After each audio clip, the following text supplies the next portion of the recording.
I never thought I'd be the kind of woman who would one day open up a blank Reddit screen and pour my heart out to complete strangers.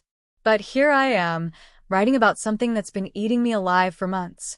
Maybe because I can't tell anyone in my real life. Maybe because I need to get this out before I go insane. I'm 29F, engaged to my fiancé, 27M. We've been together for 10 years, since high school through college, through all the ups and downs of young adulthood. He's been my best friend, my partner, my anchor. For the longest time, I thought we were that forever couple, the ones people would look at and say, wow, they really made it work. But lately, I don't even recognize the life we're living. A little context, my fiancé used to have a great job in engineering. He worked his way up quickly, and for a while I was honestly proud of how ambitious and dedicated he was. He bought us a condo last year, something I never imagined we'd be able to do in our 20s. For a while, life was stable. Good, almost picture perfect.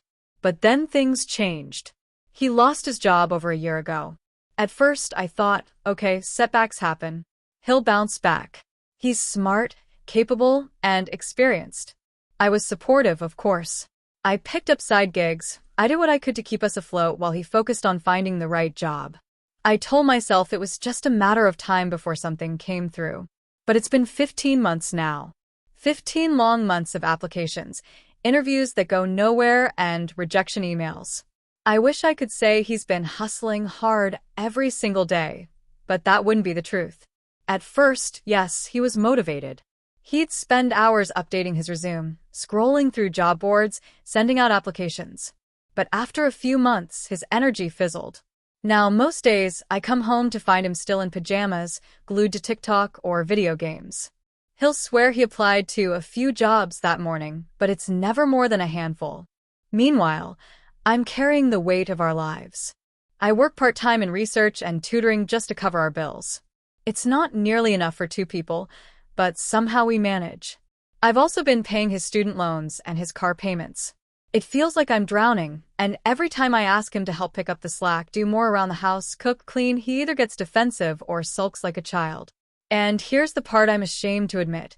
In all this mess, I've started to drift. It wasn't planned.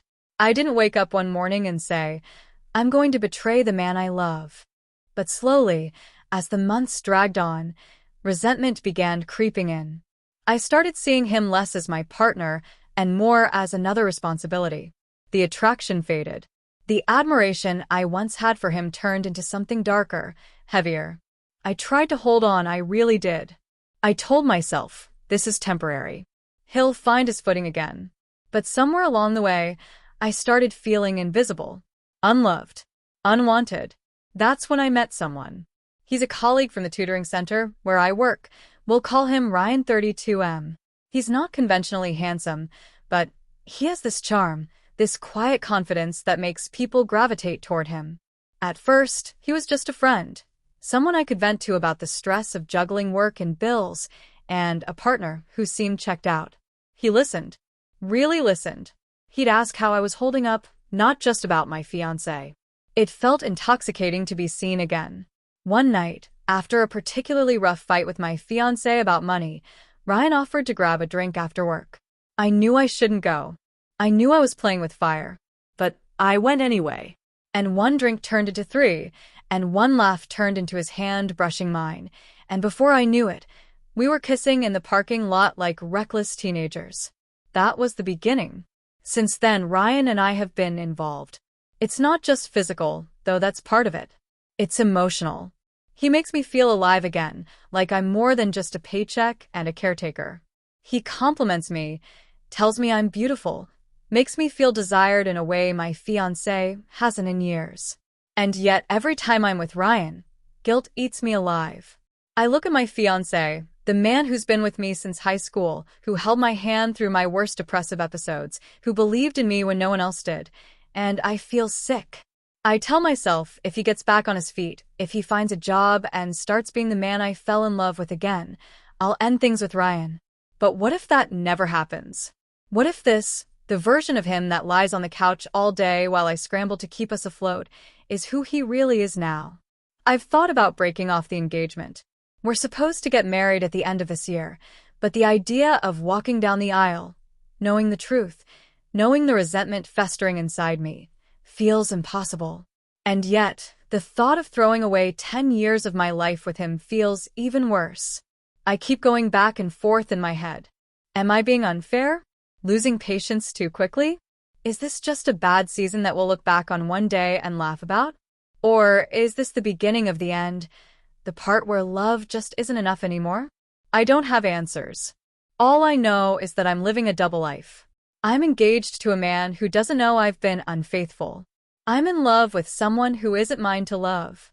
And every day, the weight of it gets heavier. If I confess, I'll break his heart. If I don't, I'll break mine. For now, I just keep going one day at a time, hoping for some kind of clarity. But clarity hasn't come. Only more guilt, more lies, more stolen moments with Ryan, and more silence at home with the man I'm supposed to marry. I don't know how long I can keep living like this.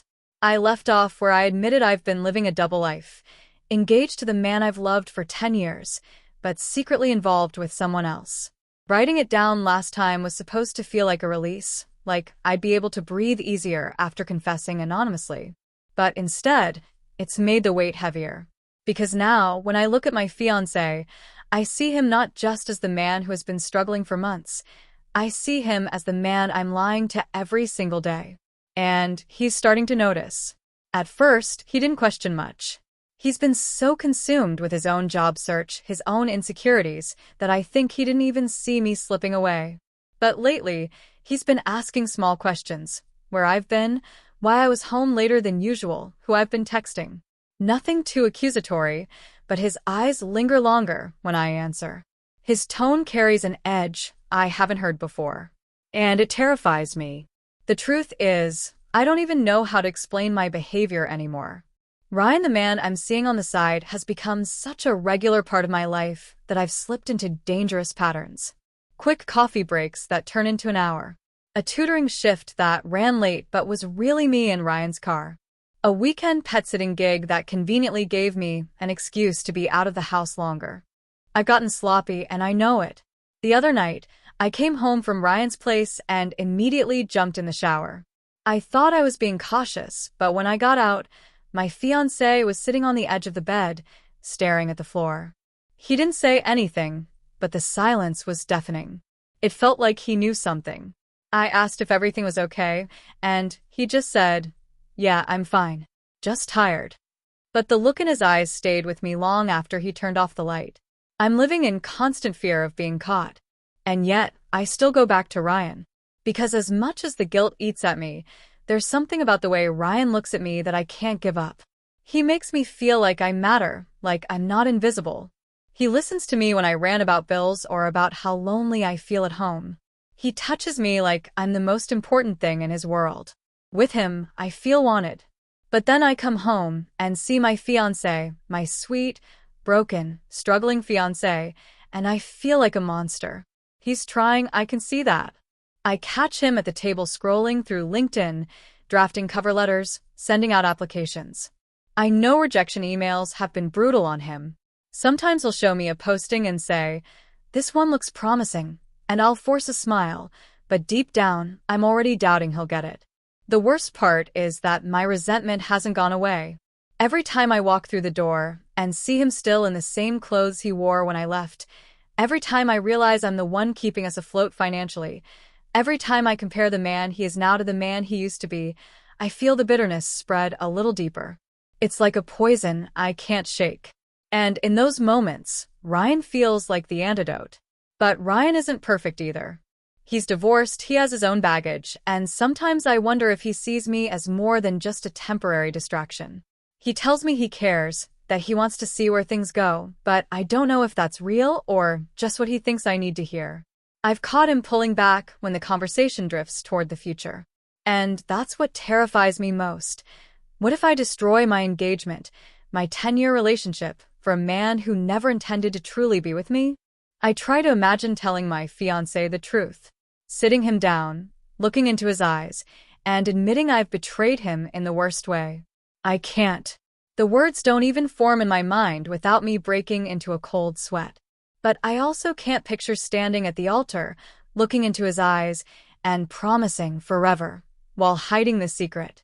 It feels like I'm standing at a crossroads, but both paths lead to destruction. Some nights, I lie awake next to him and wonder, why can't I just end things with Ryan? Why can't I just recommit myself to the man who has loved me since I was 17? The truth is, I don't know if I even love my fiancé the same way anymore. I care about him, yes. I love him in that deep, familiar, we've built a life together way. But the spark, the admiration, the desire, it's faded. And I don't know if it can ever come back. I hate myself for saying that. Because I know if the roles were reversed, if he was the one cheating on me while I was struggling, I would be devastated. I'd call him cruel, selfish, heartless. And yet, here I am, doing exactly that to him. The guilt has started to seep into every part of my life. I'm distracted at work, short-tempered at home, constantly checking my phone to make sure I haven't missed a message from Ryan or left something incriminating open. I feel like I'm unraveling one thread at a time. And my fiancé notices. The other night, he asked me if I still wanted to get married. Just like that. Out of nowhere, my heart dropped into my stomach. I stammered out a yes, of course, but I could tell he didn't believe me. He nodded, forced a smile, and changed the subject, but I could feel the tension hanging in the air. He knows something's off. I don't know how much longer I can keep this up. Every day, the lies pile higher. The excuses get thinner, and the risk of losing everything grows. Part of me wonders if maybe I want to get caught. Maybe I'm too much of a coward to make the choice myself, so I'm waiting for him to make it for me. Maybe I think that if he finds out, I won't have to be the villain who ends things. I'll just be the villain who got exposed. But that thought terrifies me too, because I don't know what he'll do if he ever learns the truth. He's already fragile. Already drowning in rejection and self-doubt. If I shatter his heart on top of everything else, what will be left of him? And yet, what's left of me if I keep living like this? I don't have the answers. All I know is that I'm trapped between the life I promised and the life I've stumbled into, and the walls are closing in. Every day feels heavier than the last. I've gotten good at playing the part, smiling when I'm supposed to, pretending I'm fine, going through the motions of being a loving fiancé. But underneath it all, I'm crumbling.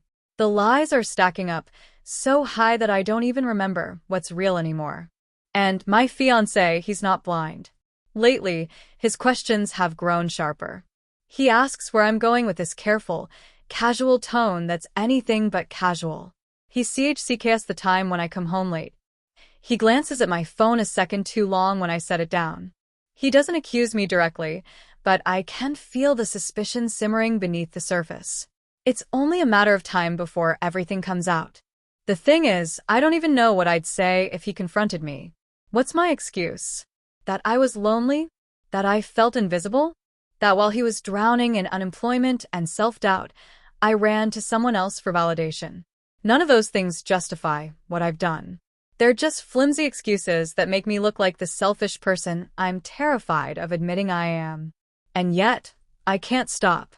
Ryan and I have only gotten closer. What started as stolen kisses in parking lots has turned into entire nights together.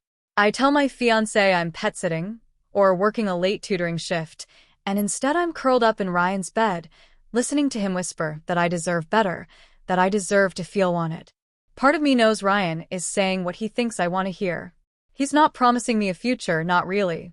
He doesn't talk about marriage or long-term plans.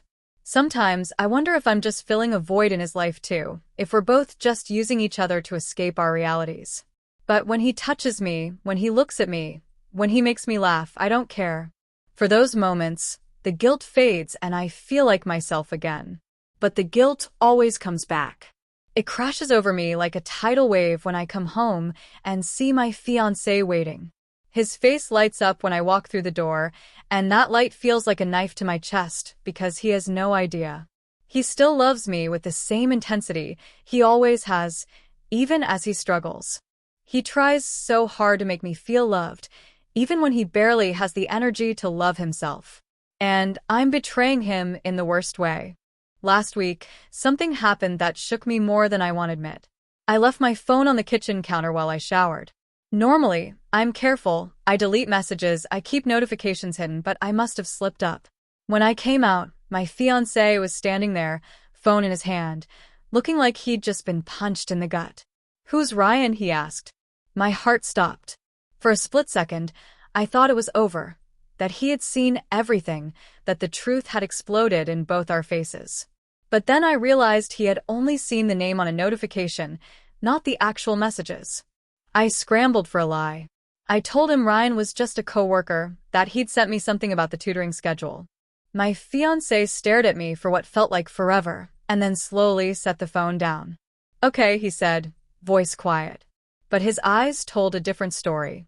Since that night, things have been tense. He hasn't brought it up again, but I can feel the shift. He's watching me more closely, paying attention in ways he didn't before. It's like he's piecing together a puzzle he doesn't want to finish. And I'm terrified. Terrified of being caught. Terrified of losing Ryan. Terrified of losing my fiancé. Terrified of losing everything. I keep asking myself, why don't I just end it? Why don't I cut things off with Ryan and recommit to the life I've built with my fiancé? The answer is simple and ugly. I don't want to. Because when I think about going back to a life where I'm the only one holding us together, where I'm the one paying the bills while he spirals deeper into his own self-doubt, I feel suffocated. Ryan feels like freedom, like oxygen. But freedom comes at a price, and I know the bill is coming due. The other day, my fiancé sat me down. He didn't accuse me. He didn't raise his voice. He just looked at me with this exhausted expression and said, "Do you still want this? Us? The wedding?" I wanted to scream yes, to reassure him, to erase the doubt in his eyes. But the words caught in my throat. I hesitated just for a second, but it was enough. He noticed. "I don't want to trap you in a life you don't want," he said softly. "If you don't want this anymore, tell me. I need to know." I felt tears burn my eyes, but I forced out the lie anyway. "Of course I want this. Of course I want you." He nodded, but the doubt lingered. I could see it etched in his face, in the way his jaw tightened, in the way he avoided my gaze. And in that moment I realized, he doesn't believe me anymore. I've cracked something between us, even without confessing the truth. He can feel it, the distance, the dishonesty. And once that crack is there, it only grows. Part of me wonders if maybe this is what I wanted all along, for him to be the one to walk away. Because then I wouldn't have to make the choice. I wouldn't have to admit to myself or anyone else that I destroyed us. But another part of me clings to him desperately, terrified of a world without him. He's been my partner since I was 17. He's been with me through every milestone, every triumph, every heartbreak. Even now, with everything I'm doing, the thought of losing him makes me feel like I'm standing on the edge of a cliff. So I keep lying. I keep sneaking around with Ryan, even as the walls close in. I keep pretending everything is fine at home, even as my fiancé's suspicion grows. I keep telling myself I'll figure it out tomorrow, or the day after, or the day after that. But deep down, I know tomorrow is running out. Because he's watching me closer. Because he's asking harder questions. Because sooner or later, the truth always comes out. And when it does, I don't know if I'll survive it. The air in our condo has been unbearably heavy. Even silence feels like it has weight, pressing down on me, suffocating me. After the night he asked me if I still wanted the wedding, things haven't been the same. He hasn't yelled, hasn't accused me, hasn't even demanded answers. But his quiet has been louder than any confrontation could ever be. And that silence is what finally broke me. For days, I kept pretending, going to work, sneaking away to Ryan, coming home, and acting like everything was fine. But the truth is, I could feel the walls closing in. I could see it in the way my fiancé's eyes followed me around the room, the way he stopped believing my excuses, the way he held his phone a second longer before setting it down, as if he was tempted to dig, to check, to confirm what he already suspected. I should have ended it myself. I should have cut Ryan off before it reached this point. But instead, I let things drag on until fate, or maybe my own carelessness, decided for me. It happened on a Sunday afternoon. I'd left my laptop open on the couch after finishing some tutoring work. Normally, I'm meticulous about logging out, clearing messages, hiding every trace of Ryan. But I must have slipped. I was in the kitchen making coffee when I heard the silence shift. Not a sound, exactly, just the stillness of someone holding their breath. When I turned, my fiancé was sitting on the couch, my laptop open in front of him. His face was pale, eyes glued to the screen. My heart plummeted. "Who is he?" he asked, his voice low, shaking. "Who the hell is Ryan?" The world seemed to tilt. My legs felt like lead as I walked toward him, every cell in my body screaming at me to lie, to explain it away, to do anything but admit the truth. But when I saw his eyes, broken, devastated, begging for something that would make this hurt less, I knew there was no lie that could save me. "I'm sorry," I whispered, my throat tight. I didn't mean for this to happen. The look on his face in that moment will haunt me forever. It wasn't anger, not at first. It was pure heartbreak. 10 years of love, of history, of trust, shattering right in front of me. "How long?" he asked. His voice was so calm it scared me more than if he'd screamed. I opened my mouth, closed it, tried to find words that would somehow make it less awful.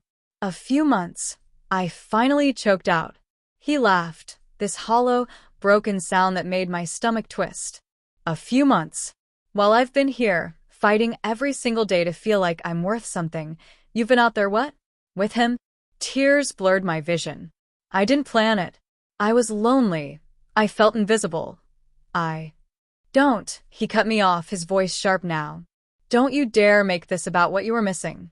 You could have talked to me. You could have told me you were struggling. Instead, you decided to crawl into someone else's bed." The shame hit me like a tidal wave. I tried to reach for him, but he pulled back like my touch burned. "Do you love him?" he asked. The question gutted me. Did I? I thought about Ryan, about the way he made me feel wanted, about the escape he gave me from the mess my life had become. But love? No. It wasn't love. It was selfishness. It was desperation. It was me clinging to the first person who made me feel seen when my relationship was drowning. "No," I whispered, shaking my head. "It's not love. It was never that. I was stupid, I was selfish, and I hurt you in the worst way." His jaw clenched, his eyes glistening with tears he refused to let fall. "You think that makes it better? That you blew up our life for something that wasn't even real?" I broke then, sobbing, apologizing, begging for forgiveness I knew I didn't deserve. But he didn't yell, didn't throw anything, didn't storm out. He just sat there, broken, while I unraveled at his feet. When I finally caught my breath, I whispered the words I'd been terrified to say. "I'll end it with him. I'll do whatever it takes. Please, I don't want to lose you." He looked at me for a long time, and in his silence, I realized something horrible. I'd already lost him. "You already did," he said finally, standing up. "You lost me the second you decided he was worth more than us." The next few days were a blur. He didn't move out right away, but the distance between us was unbearable. We slept on opposite sides of the bed, barely spoke, barely looked at each other. I tried to reach for him, to show him I was still here, still fighting, but it was like touching a ghost. I ended things with Ryan.